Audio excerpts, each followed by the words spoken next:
چاند بن کے جب سے مجھے تعارف ہوا حسن کا،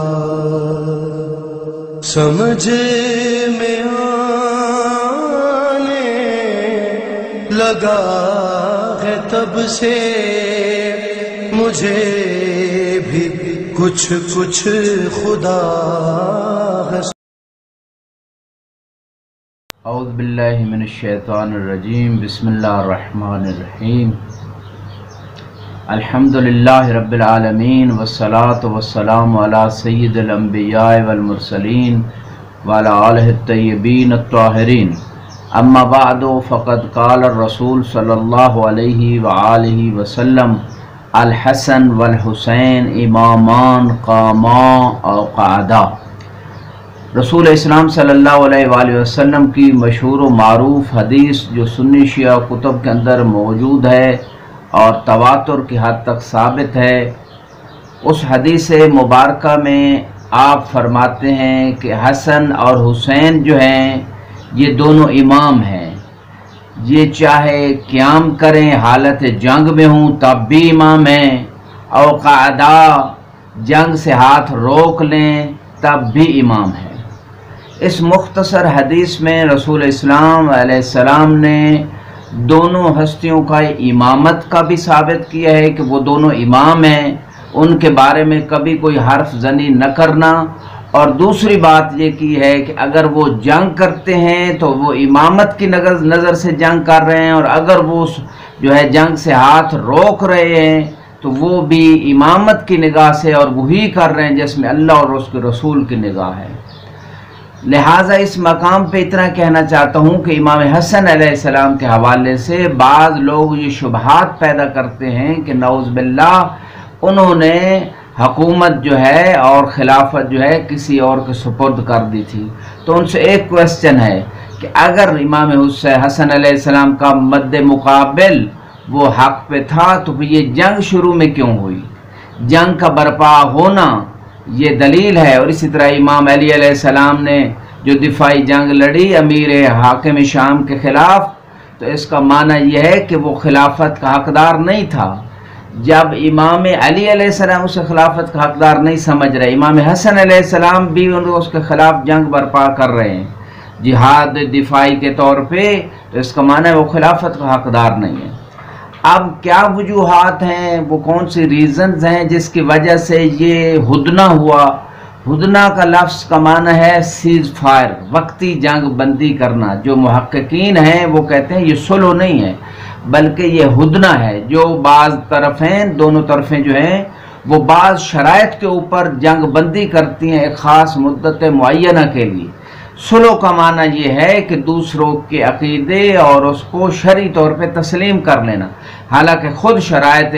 امام حسن علیہ السلام بتا رہی ہیں کہ انہوں نے طرف ثانی کو قبول نہیں کیا خلیفہ شرعی کے طور پہ، اور طرف ثانی نے ان شرائط کی مخالفت کر کے بتا دیا کہ وہ خلیفہ شرعی نہیں، یعنی عملی طور پہ خود بھی بتا دیا۔ ایک تو حدیث رسول صلی اللہ علیہ وسلم بتا رہی کہ اصلی امام تمہارے حسن حسین ہے، ان کے مقابلے میں جو بھی آئے گا وہ امام نہیں ہے۔ یہ حدیث متفق حدیث سے یہ چیز ثابت ہو رہی ہے۔ وہ حاکم ہو سکتا ہے، وہ بادشاہ ہو سکتا ہے، وہ کچھ اور ہو سکتا ہے، وہ امام نہیں ہو سکتا۔ اب پہلی شرط کیا تھی امام حسن علیہ السلام؟ اچھا، اب ظرف کیا تھا؟ ظرف یہ تھا کہ اکثر لوگ جو کوفے میں تھے، جو امام کے فوج کے اندر تھے، وہ امام کو خلیفۃ الرسول منصوص من اللہ معصوم نہیں جانتے تھے،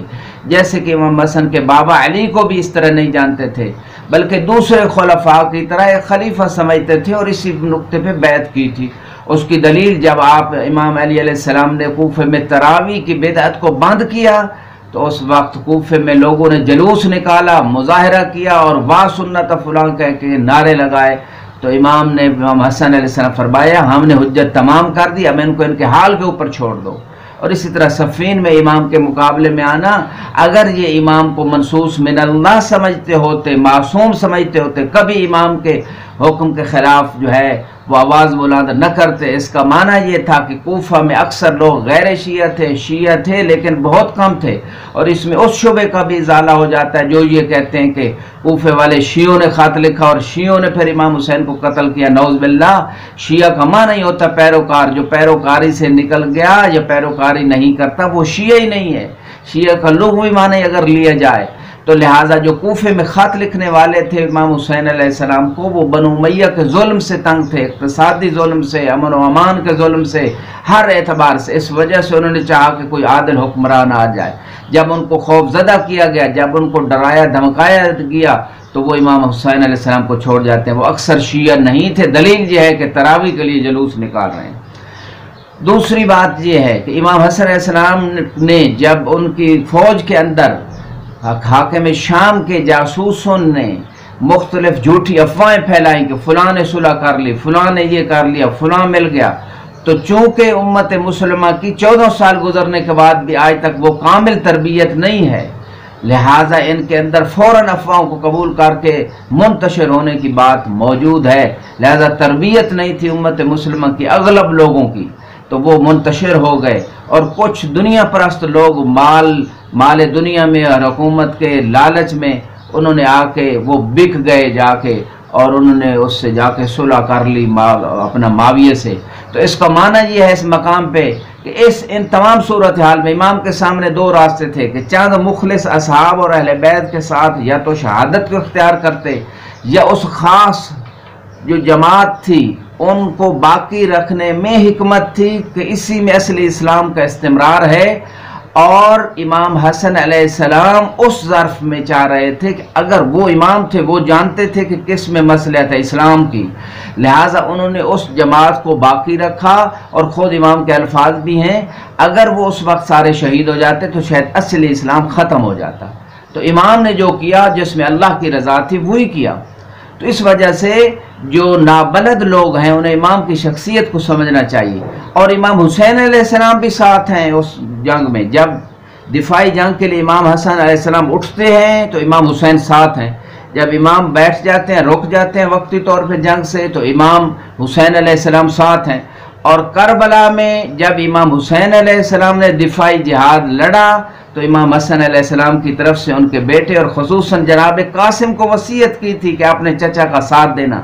یعنی دونوں اماموں کا موقف ایک ہے، اور یہ عصمت کا ترازو پہ یہ موقف ایک ہوتا ہے کہ اگر جنگ کے لیے قیام کرے، اور حدیث رسول سے یہ بات ملتی ہوئی بھی نظر آتی اور عین حدیث کے مطابق سیرت دکھائی دونوں ہستیوں نے کہ اگر دونوں ہستیوں نے جنگ کے لیے قیام کیا تو دونوں نے کیا ہے، اور جنگ سے جہاں رکے ہیں تو دونوں رکے ہیں۔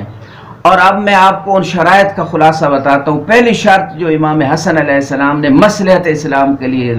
رکھی، اور شرائط دوسری طرف سے سفید کاغذ بھیجا گیا تھا کہ آپ جو لکھ دیں ہمیں منظور ہے، لیکن بعد میں دھوکہ کیا گیا کہ ان شرائط کی مخالفت کی گئی۔ پہلی شرط امام کی یہ تھی کہ آپ فقط اس صورت میں حکومت کے حقدار ہو کہ قرآن اور سنت اور دین کے مطابق کام کرو گے، جو ایسا نہیں کیا گیا۔ اور دوسری شرط یہ تھی کہ اپنے بعد کسی کو خلیفہ نامزد نہیں کرو گے، حالانکہ اپنے بعد یزید کی خلافت کو زبردستی ڈرا دھمکا کے لالچ دے کے اس پہ بیعت لی گئی۔ تیسری شرط یہ تھی کہ معاویہ کے بعد امام حسن علیہ السلام خلیفہ ہوں گے، اور اگر امام حسن علیہ السلام دنیا سے چلے جاتے ہیں تو پھر امام حسین علیہ السلام ہوں گے، اس کی بھی مخالفت کی گئی۔ چوتھی شرط یہ تھی کہ علی علیہ السلام امیر المومنین کو جو لعنتان سب و شتم حاکم شام کی طرف سے ممبروں کے اوپر دلوایا جا رہا تھا اس کو روکا جائے گا، اس کو نہیں روکا گیا۔ پانچویں شرط یہ تھی کہ امام حسن اور ان کے اہل بیت اور ان کے شیعوں کو کوئی نقصان نہیں دیا گیا تھا، حالانکہ حاکم شام کے زمانے میں شیعوں کو چن چن کے مارا گیا، جس کا نام بھی علی ہوتا اسے مار دیا جاتا، جو علی کے اہل بیت کے فضائل میں کوئی حدیث بیان کرتا اسے مارا جاتا۔ تو یہ ساری شرائط کی جب مخالفت کی گئی تو اس کا معنی یہ ہے کہ نتیجے کے طور پہ اس ہدنہ میں، اس سیز فائر میں، اس وقتی جنگ بندی میں امام حسین حسن علیہ السلام کو اپنے مقاصد کی فتح ہوئی ہے۔ امام نے اپنے کردار سے ثابت کر دیا کہ ہم اہل بیت ہی حقدار ہیں حکومت کے، لہذا جو بھی ہمارے مقابلے میں آتا ہے نہ خدا نے اسے خلیفہ بنایا ہے نہ رسول نے اسے خلیفہ بنایا، امامت ہمیں ملی ہے، ہمارے گھر سے امامت ملتی ہے، لہذا جب اسے خلافت و امامت نہ خدا کی طرف سے ملی ہے اور جب مسلمانوں کے اندر عدم بصیرت کی وجہ سے یہ وقتی جنگ بندی بھی ہوئی شرائط کے اوپر، تو حاکم شام نے ان شرائط کی عملی طور پہ مخالفت کر کے بتا دیا کہ وہ خلافت کا کبھی حقدار نہیں ہو سکتا۔ وآخر دعوانا الحمدللہ رب العالمین۔